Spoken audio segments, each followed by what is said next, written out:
Instead of having like a therapist and a participant or a parent and a child, two parts of a relationship, there's three because there's the therapist, the participant, and the music. There's a triangle. And what I think is so beautiful about that is that for some people, that face-to-face interaction is too much. So when we both pivot towards the music, then we can share this wonderful experience that is very connective, but it just takes the pressure off that face-to-face connection. That also holds true for the parent and the child in the music. If you have a child that is not comfortable with that eye-to-eye, face-to-face mirroring beautiful connection, you need a different way. And so when a parent can pivot to the music and let the child pivot to the music, and now the attention is on a third thing and the connection still happens, I think that is the beauty of what makes music therapy magical.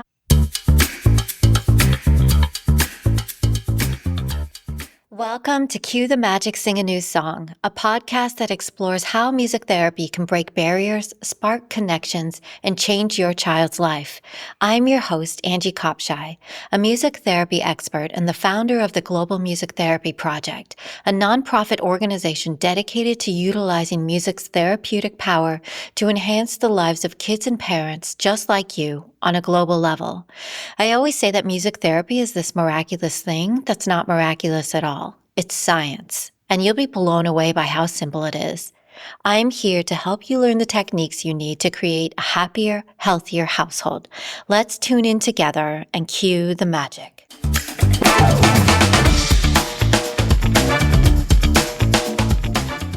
Hi, I'm Angie Kopshai, and it's time for another Try This Tip, where we share simple, music-filled strategies to bring a little more harmony into your daily routine. Today's tip is all about helping your child build social skills through collaborative music, and even more importantly, using music to connect. If you've got a kiddo at home, you know their energy can go from 0 to full-blown marching band in 5 seconds flat. So instead of trying to quiet the chaos, let's channel it. Set aside a few minutes for a musical back and forth. Grab a couple of instruments or make your own with pots and spoons and empty containers and take turns. You play a short rhythm, then they echo it, and then let them take the lead. This is part of the magic. When you let your child be the one to guide you, it gives them a sense of power, importance, and creativity. You're saying, I trust you. I'm listening. And that feeling, it sticks. It builds confidence, encourages decision-making, and deepens your bond. Then take it a step further by offering simple choices. Do you want to play loud or soft, fast or slow? Which instrument feels right for you today? These options help your child feel even more in control of their experience while you're right there following, supporting, and connecting through the beat. This kind of playful, shared music isn't about getting it right. It's about being in the moment together. It helps your child practice patience, listening, and turn-taking, all wrapped in joy. So next time you need a reset or just a little heart-to-heart time, grab something to tap and let the rhythm lead the way. Give it a try, and as always, let us know how it goes. Welcome to Cue the Magic, Sing a New Song. I'm your host, Angie Kopshai, and today I am so excited to interview music therapist Emily Ross. Thank you for being here, Emily. Thank you. Can you start by telling us a little bit about how you got into music therapy? Sure. I actually started out as a music educator. I was a music education major in college, and I taught general music and band for 7 years and decided it wasn't a good fit and took some time off from being a professional and became a nanny for a child with autism. And I got really interested in why he was the way he was. And I also learned that music was an amazing way to connect with him. And that led me to music therapy. And I got my graduate degree in music therapy back in 2003, and I've been practicing ever since. So I'm curious, had you heard of music therapy before you were nannying this kiddo? I had not. While I was working with this kiddo, this was in Corvallis, Oregon, the parents reached out to a music therapist who had to come down from Salem because there were no music therapists in Corvallis. And I got to watch her work. I had never heard of music therapy. And here I was, a music teacher, thinking I knew how to reach somebody using music. She was able to capture his attention for 30 minutes, and it blew me away. So then I started looking into how do I become a music therapist, and found out that at that time there were 6 music therapists in the state. Wow. now there's something like 80 of us, I think. Yeah. So Such similar stories yeah, about like never hearing of music therapy. Like I got my master's in piano and had thought I was so brilliant. Like, oh, I'm going to figure out how to combine psychology and music. And then someone was like, that already exists. there's already a thing. That's cool. So what makes music therapy such a unique tool? I was really thinking about this. To me, what is so unique about it is that instead of having like a therapist and a participant or a parent and a child, two parts of a relationship, there's three because there's the therapist, the participant, and the music. There's a triangle. And what I think is so beautiful about that is that for some people, that face-to-face interaction is too much. And so when we both pivot towards the music, then we can share this wonderful experience that is very connective, but it just takes the pressure off that face-to-face connection.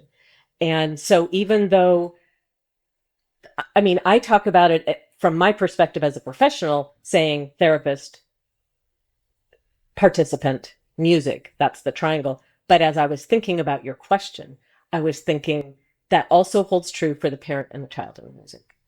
Because if you have a child that is resistant to that intense face-to-face, I mean, some babies are, right, you hold them and they just beam at you, right? There's that connection that comes very quickly. And then there's other children where that is not comfortable. And we have to find a different way to do it. So if you have a child that is not comfortable with that just eye to eye, face to face mirroring, beautiful connection, you need a different way. And so when a parent can pivot to the music the way, and let the child pivot to the music, and now the attention is on a third thing and the connection still happens. I think that is the beauty of what makes music therapy magical. Do you have any go-to songs using rhythm that you use for your kiddos? The one that I've been using most recently is not my own personal. I didn't write the song. It's called Morningtown, and it's by Malvina Reynolds. But if you've heard it, you probably heard it because Peter, Paul, and Mary recorded it. And I love it because it's about trains, which a lot of my kids love trains, but it's also a lullaby. And I chose it because I was looking for something that was lower energy than I used to do a lot of paddle drum crossing midline. And that actually amps up a lot of my folks. And it's loud and it's exciting and there's backbeats. And some of my kids don't need to be revved up. Or when I want to be doing rhythm, that's not what's called for. So my idea with this is that instead of using paddle drums, I have hand drums on the floor, which is much quieter on the carpet. Or if they're in chairs, I'm using 2 standing drums. And so I have 2 drums and each of us have 1 mallet. And we're just mirroring each other and we're going across and back. And then I just sing the song to the tempo that the child chooses. And occasionally I have a child who wants to change mallets and move it. And then I'm like, oh, then I know that crossing midline is really a challenge. And we'll just move them closer together. Or I move them further and further apart when I have children who want to go fast. And I'm trying to get the beat of the song to slow down. They can move quickly, but I want the song to be a little bit slower so that it would go something like this. Train whistle blowing makes us sleepy noise. Underneath the blankets go all the girls and boys. And that's just the first half of it. And it goes on. And there's multiple verses, but I only use the first verse. So we do that song and then we do it with the other hand. And sometimes we go back and we do it multiple times. And if they're going faster than I want them to, then I just scoot the drums a little further apart. And with some of my kiddos, I've actually added a subdivision. I'll put a drum in the middle. So it's do, do, do, do, do, do. And I've even done that with 3 subdivisions. Do, do, do, do, do, do. Because I have this one child who just loves to do everything fast. He loves the song, but he wants to have something to focus on. And so I give it to him. Brilliant. So, and you have your own set of drums, like you are mirroring, you have the same setup as they do? We are sharing drums. Okay. So there's 2 drums and we're each hitting the same drum at the same time. Same time. I'm in a mirror of what they're doing. So, and what is the impact typically of That the action of rocking back and forth to a lullaby song tends to bring a person's energy into a more centered place. It's a lovely thing to do right before I'm going to do like work at the piano where I'm actually teaching a skill, or work with a book where I'm asking somebody to be focused. Now, I don't start with that. I do big body, like playing with a scrunchy band and jumping up and down if that's what a child needs. Then the next step is Morningtown, and then we do the focused work. So we have to move towards it. We can't just start there. Yeah. And then I'm just curious, like after the focus work, what do Mhm. you do? Whatever the child's choice is, usually. That's good. I am wondering if you have a case study that you could share with us. You don't need to get too specific, but yeah, a case study. Sure. So I have a kiddo that is now 7. And when the dad first contacted me, the child was almost 3. And I affectionately referred to this kiddo for years as the kitten because he just did his own thing and did not respond to verbal prompting in any from his parents, from me, from anybody. He came into the room and he was just doing his thing. And so, you talk about like herding cats is hard, right? And so he was just someone who did not want to be herded. He wanted to do his thing. And so, and his dad was like, I want him to learn emotional regulation. I'm like, okay, that's going to take some time. And he's little and he had no, communication at that point. He wasn't responding to receptive language and he didn't have any expressive language. And he's doing great right now. So just to skip to the end, he's doing much, much better. He still has some impulse control challenges. But what we did at the beginning, so dad's idea was I will hold him and we will do music and I will contain him. And we did that maybe one day as I'm getting to know his tastes in music and stuff. And then I was like, I can't teach him regulation when you are regulating for him. We need him to have the experience of coming to the music. So I made a picture schedule for him that showed free time in the music space and then cushion time and then free time and then cushion time and free time and cushion. Actually, I think it was just the 3: free time, cushion time, free time to start. And then we added, so cushion time had a song.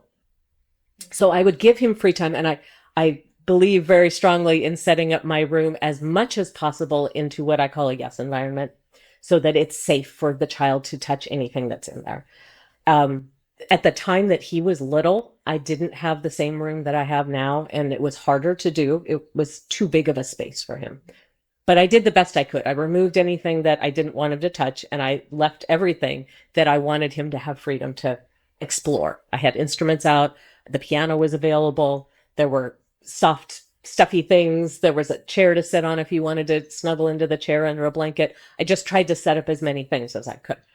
And and then I sat at the piano and played while he came in and just did whatever he wanted. And dad was like, and I'm like, Dad, if you could just, be over there in the corner and let this happen, that would be fantastic. And he did.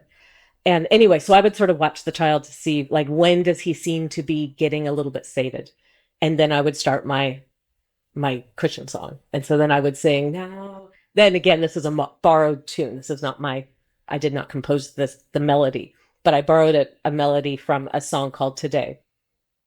And it went, now it is time to sit down on the cushion. Now it is time to sit down and have fun.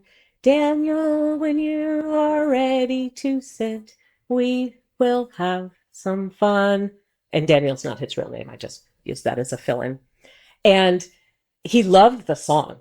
It took a long time for that to translate to prompting him to sit, but it did eventually get to be, he would sing it to me. He would, like, when he was ready to sit down, he would start singing the song, which was adorable.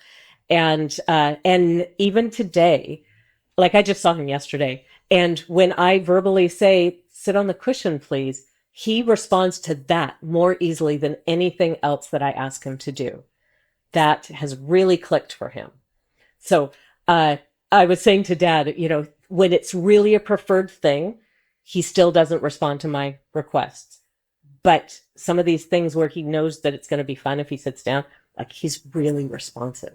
And now he's very verbal and he's so bright.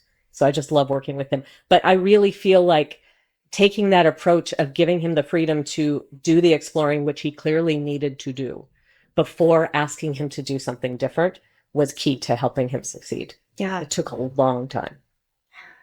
Wow. So ultimately you took the music away with your request to sit on the cushion. Eventually, yes. Like these days. That's like, true. He doesn't need the song now. Yeah. Yeah. That's amazing. Can we talk a little bit about parents and the experience being in a space? Emily and I used to work together. We shared a space, and I feel like we can't speak on behalf of every music therapist, but ideally, we believe the room is set up in a way that is safe for experimentation and exploration. Yeah. You can't really hit a drum too hard. Oh, unless you're hurting yourself. Right. I feel like a thing I say a lot is, are they hurting themselves or anyone else? And if the answer is no, then we're going to go for it. Absolutely. And it's hard sometimes for parents. I feel like they're concerned about all our equipment, and then also, just trying to respect our space. But do you feel like you feel the same way? Like when that kiddo comes in, it's sort of like, parents, sit back. Yeah. Just enjoy it, take it in, and let them do their thing. Yes. And I also think sometimes parents want their child to show that respectful behavior, that sometimes parents feel it's a reflection of them if the child isn't acting in what they think is respectful. But I want to remind them that this is a therapy space. It's not school. It's not a concert. It's a play space, and it's a be yourself space, and it's a grow space. So I'm in agreement with you. I want children to feel free to touch and be loud and move around. If a child climbs into my lap, I'm okay with that, as long as the parent is okay with that. I want the parents to be present if they want to be there to learn about the dynamic of what we're doing. But I also recognize that sometimes parents really need a little time to just be in their own space. And in my new music therapy space that I have now, I actually have a waiting room, and we can close the door. Most of my parents wait in the waiting room now, but it was a transition because my old space didn't have a waiting room. Yeah. So I was like, are you okay with us closing the door? And of course the sound carries, so the parents know what's going on. Yeah. Yeah. Even hearing you speak about this, I have so much compassion for parents and the different settings that they're in with their kiddos, because I do feel like, but I'm making assumptions here, but they probably feel like their child needs to be behaved. There are probably a lot of experiences where they need to be concerned about these things. And it's like hearing you speak about it just makes me think I need to just be like, all right, let's sit down and talk about this for just a minute and give them permission to really relax. Are there specific skills that you use for improving motor skills or physical rehabilitation in children? There are a few. And it's interesting because autism is my favorite population to work with, generally the goals that the parents are asking for are communication and socialization. And I'm ready for that. And that's usually where we start. And sometimes I'll follow up after like a year or sometimes, and I'll say, we're doing really well. Socialization is there and the communication has really improved. Are those still your priorities? And sometimes the parents will say, actually, fine motor skills are really a concern, or gross motor skills are not there. And I'm like, really? Because I hadn't even thought to look at gross motor because I was so focused on communication. So I'm having to rethink with some of these kids, including my kitten. Turns out that there's some gross motor delay that I wasn't really tuning into because I was concerned about communication for a long time. So I have been devising some child-led gross motor and fine motor, grasping, releasing, that sort of skill. I've been using a lot of beanbags lately. And instead of coming in with, here is my new intervention and we're going to do it, I've been like, what could we do with these beanbags? And see what the child comes up with. And so I don't actually have a really good story to tell because every child is slightly different and every child is doing it different week to week. So I don't have like a go-to, like, here's this cool thing I've come up with yet. But creating in the moment. And that to me is something that I'm valuing more and more, of following the child's lead in child-led play and not it being teacher-led play or therapist-led play. Can you talk to us about improvisation and how that comes into play with your music therapy approach? Yes. So one of the things I love to do is to follow the child's lead. And so if I am following a child's lead, say we are making up a game with beanbags, and I know that I would love to have this child practice grabbing and tossing. And in my mind, I'm thinking, well, this would make a really cool song if we were to get a nice beat going. But I don't want to dictate that too much. So I'm going to just back off and say, what could we do with these beanbags? And the child comes up with some game about tossing the beanbags across the room. And I think, how can we make this safe? So I set up some upside down hand drums on the other side of the room to see if we can aim for the hand drums. And is there a song that could encapsulate this?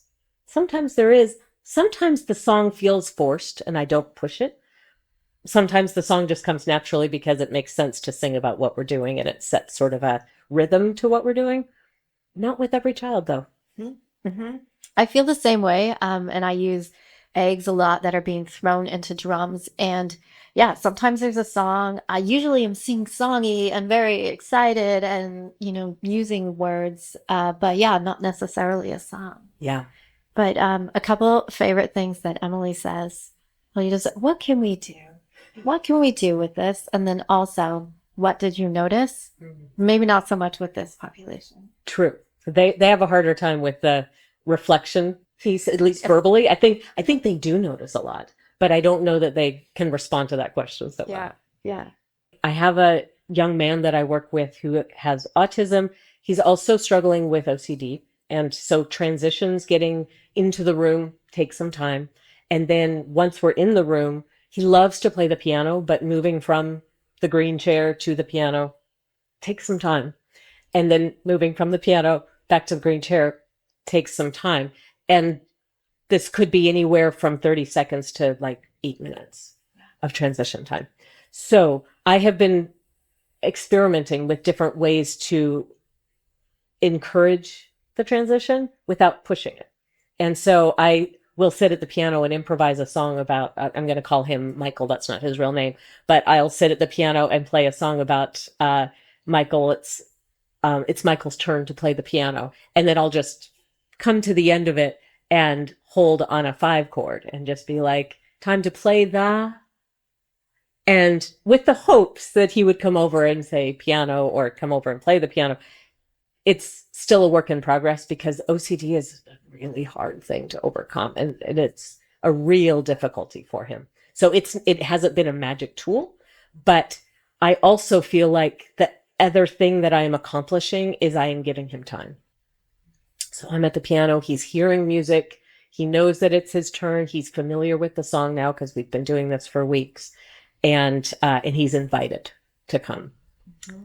So that's another place where I use improvisation because he vocalizes a lot. And so I will change my song to adjust to his vocalizations. And I'll just be like, I realize that he's on the other part of the room and I'm at the piano and he's invited to come to the piano. But in the meantime, let's just sing together because he's vocalizing and I can support that. Yes. And he is still taking it in wherever he is in that room.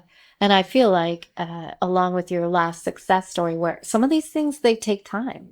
But ultimately, you're establishing this routine and this trust and giving him this sense that he can take his time and it's okay. But maybe that time gets shorter. Right. And I want parents to hear that these are not magic fixes, that they do take time and routine. It takes time for us to establish a routine and for our kiddos to respond to that. And we can't expect it to happen just super fast. Yes.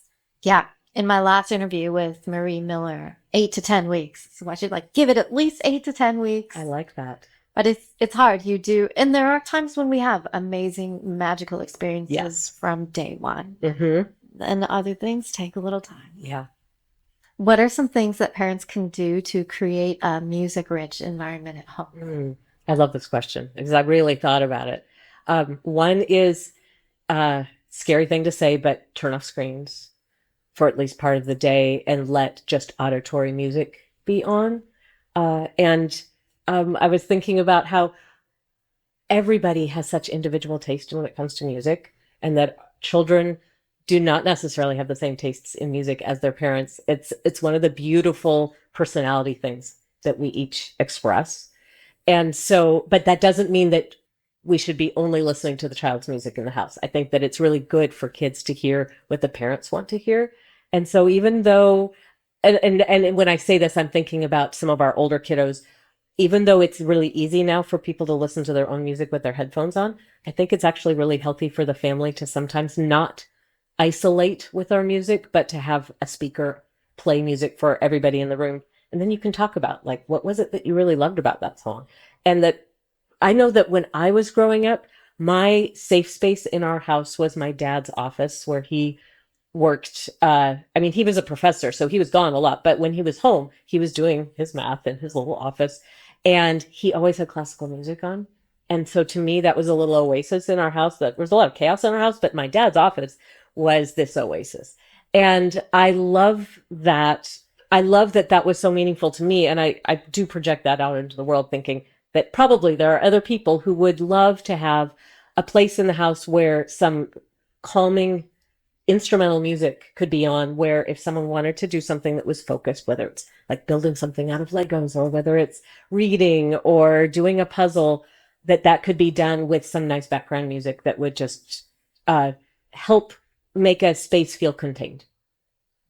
So I encourage that. And then the other thing is that sometimes parents will ask me, like, what instruments should I have in the house? And I would say, don't go overboard. It doesn't need to be a lot.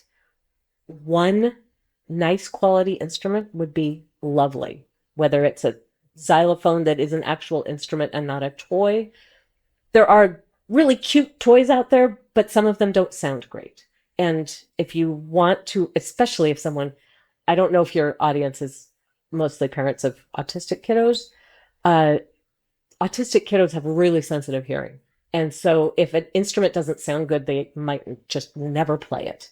So be picky about the quality of your instrument, but it doesn't have to be a whole array of instruments. It can be just one, and they will find different ways to use it.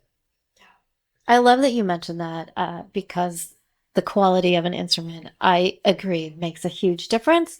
And even for people giving gifts to families, to just keep that in mind, like what will this experience be like for the kiddo?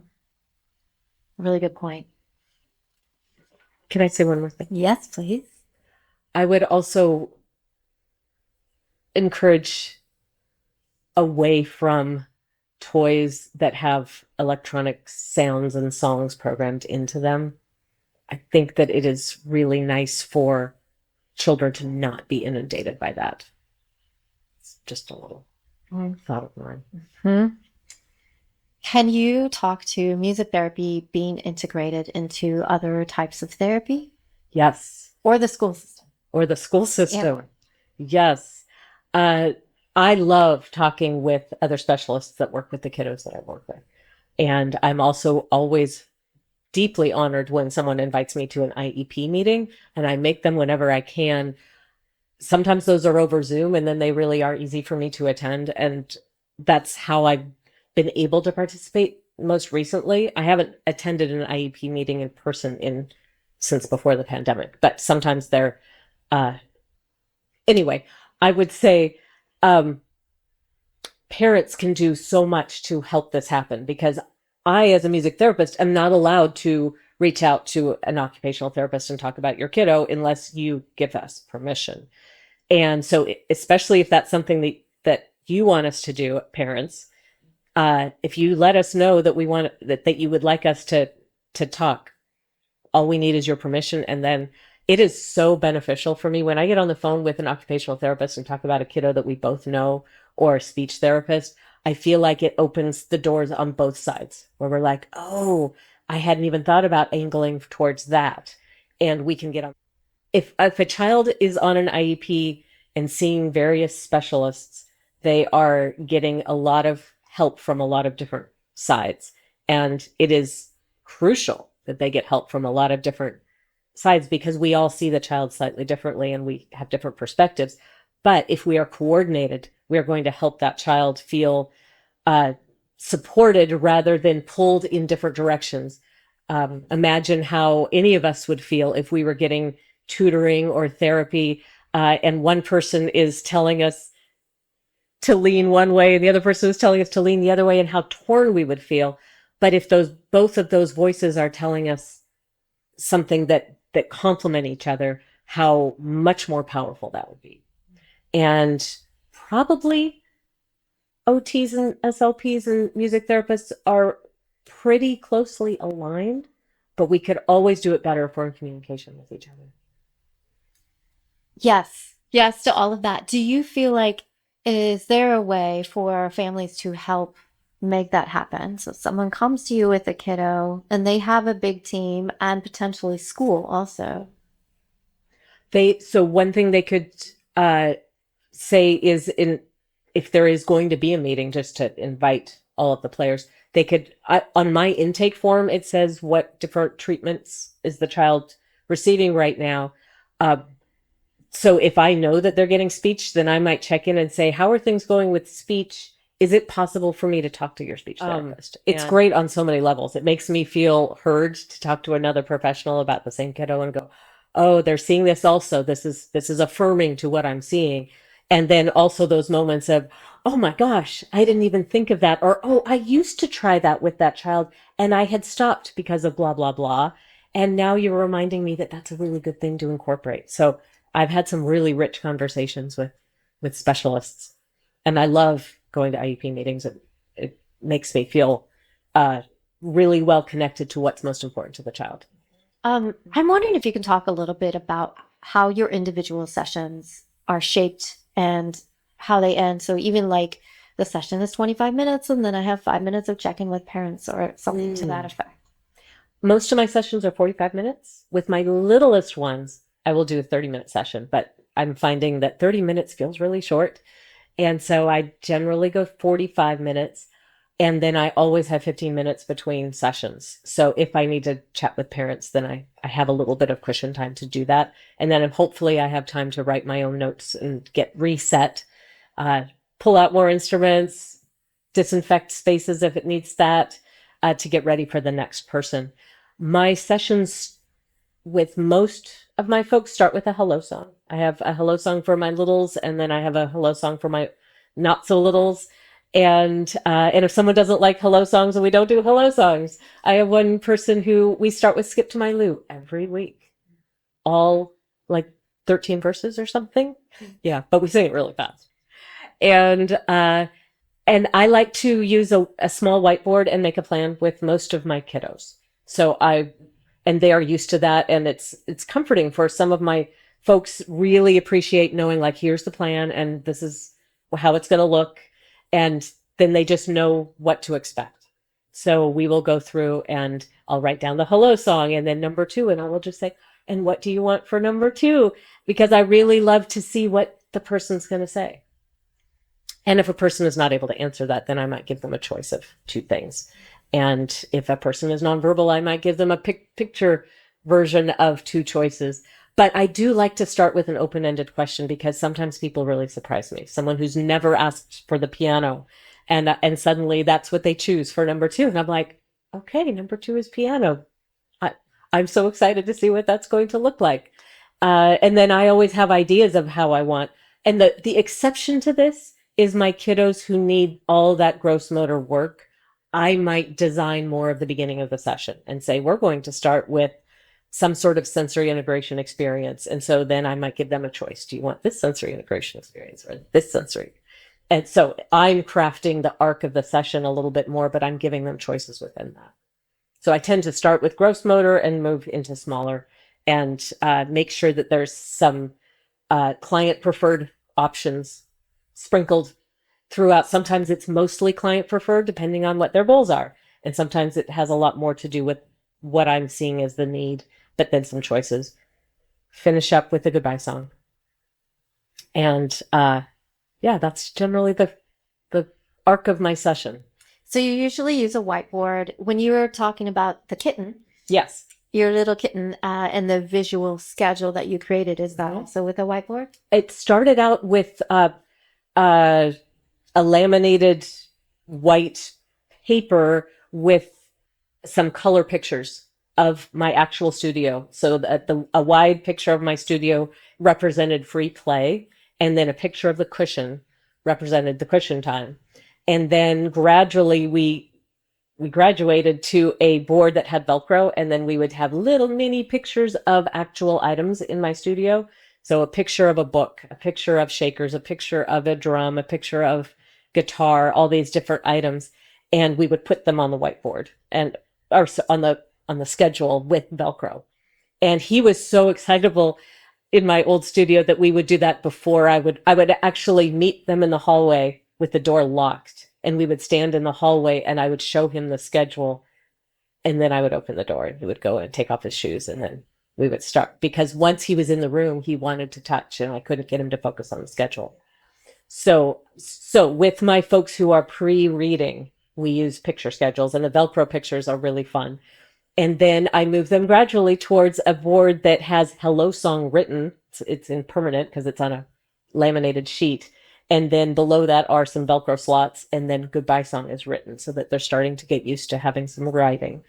And then eventually we switch to a written whiteboard. And even my kiddos that don't read fluently, they can read Hello Song, they can read their preferred items. They know xylophone, even though it's a long word, they know xylophone.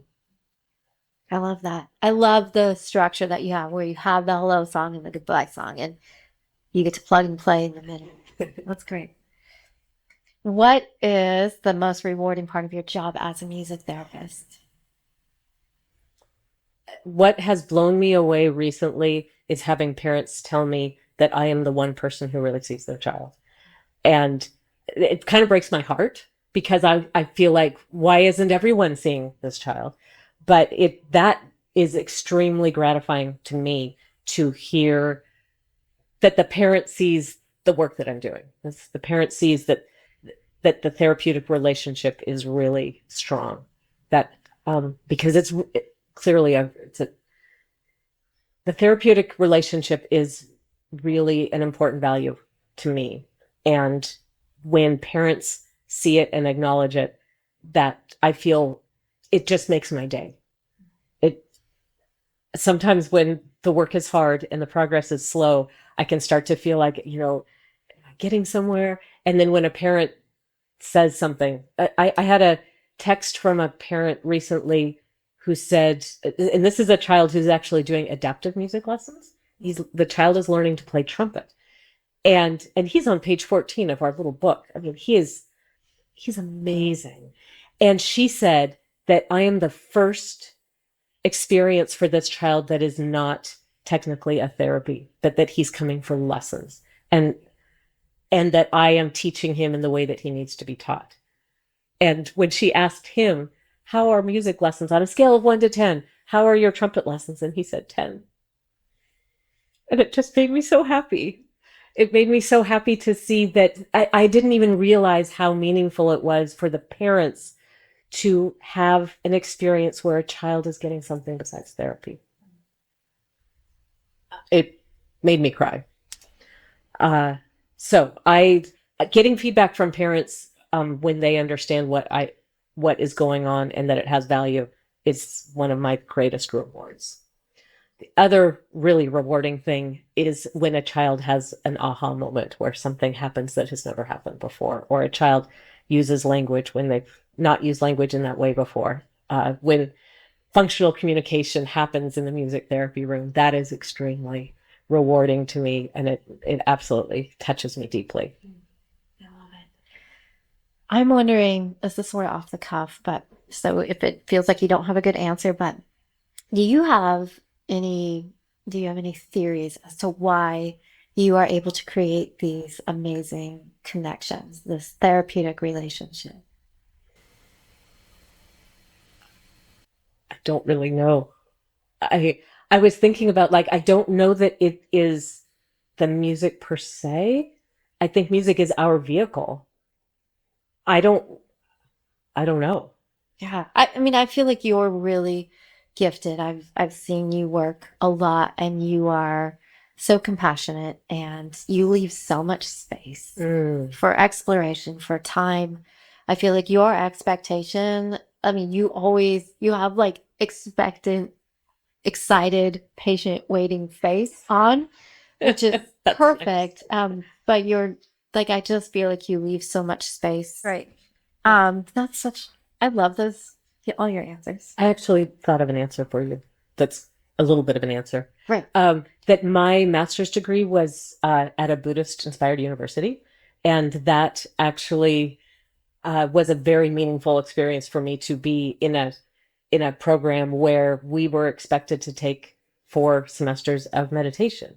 Now, I have still not become a regular meditator, but I have learned a lot about being present. And I feel like I am very committed to being in the present moment with my kiddos when I'm working with them.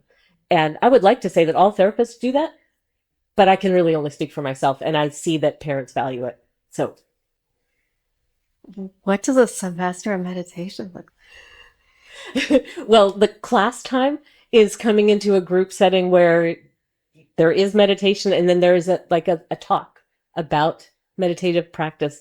And then there's also time when you have to go and talk individually with your meditation teacher about how your private meditation practice is going.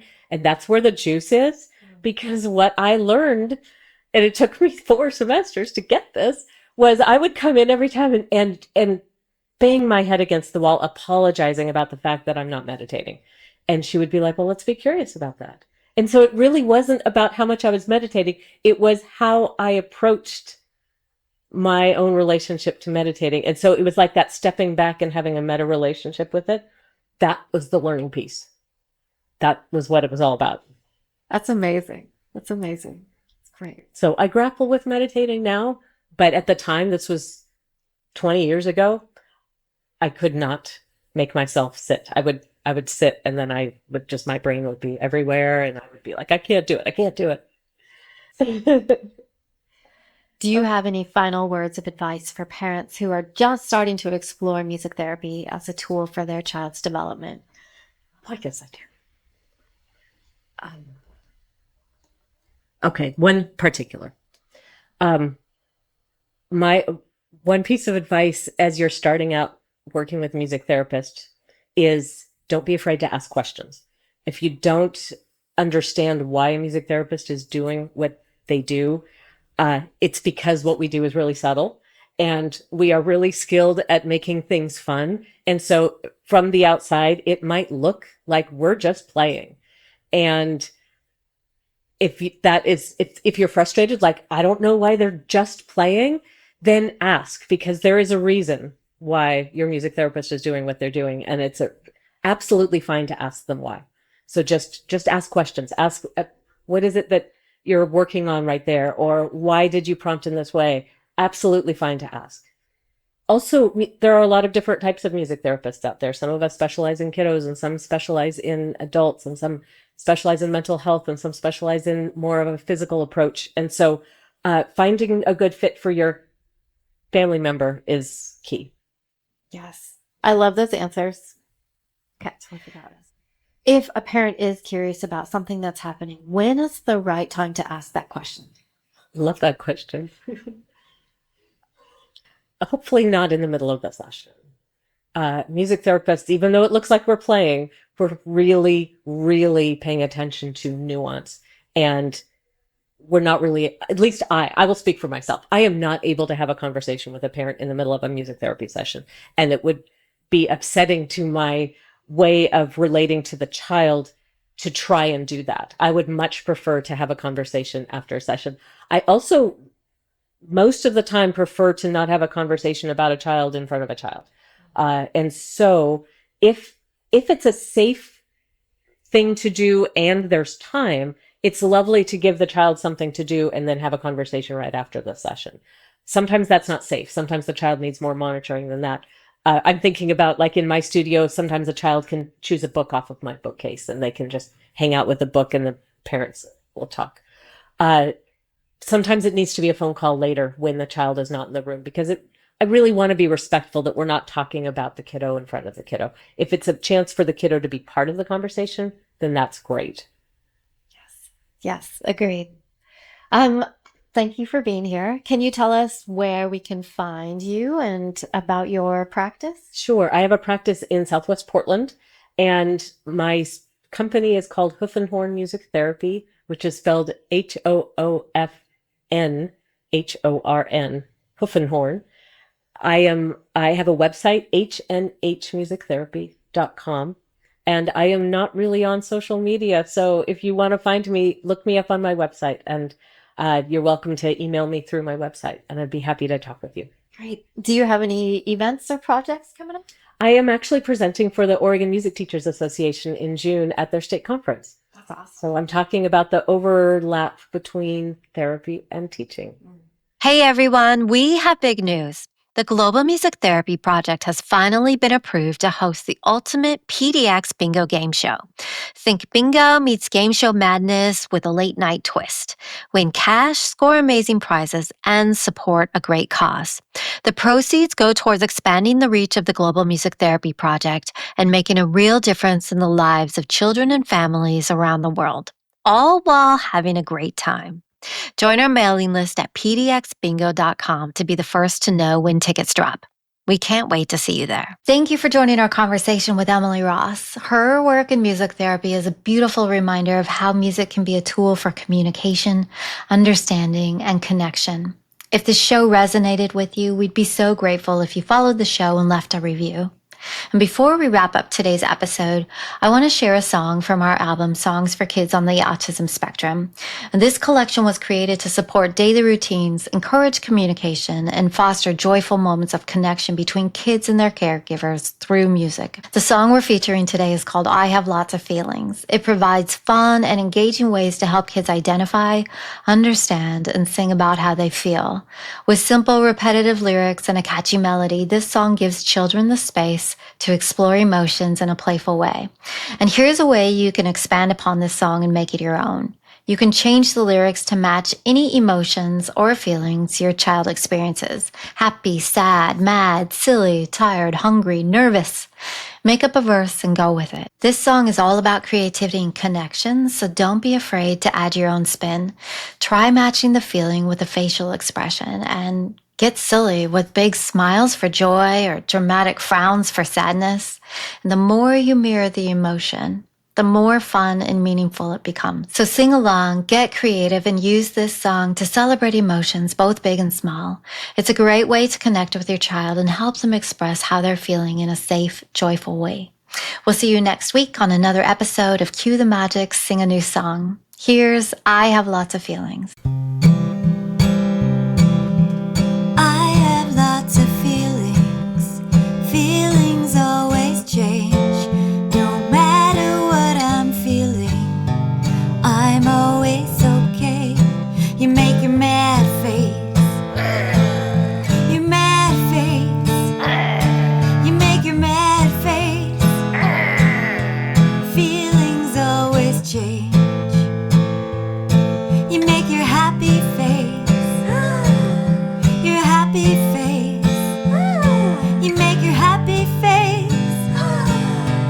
Feelings always change. I have lots of feelings. Feelings always change. No matter what I'm feeling, I'm always okay.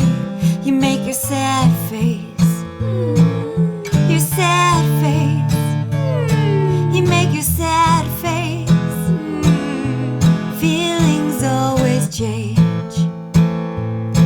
You make your excited face. Yay! Your excited face. Yay! Make your excited face.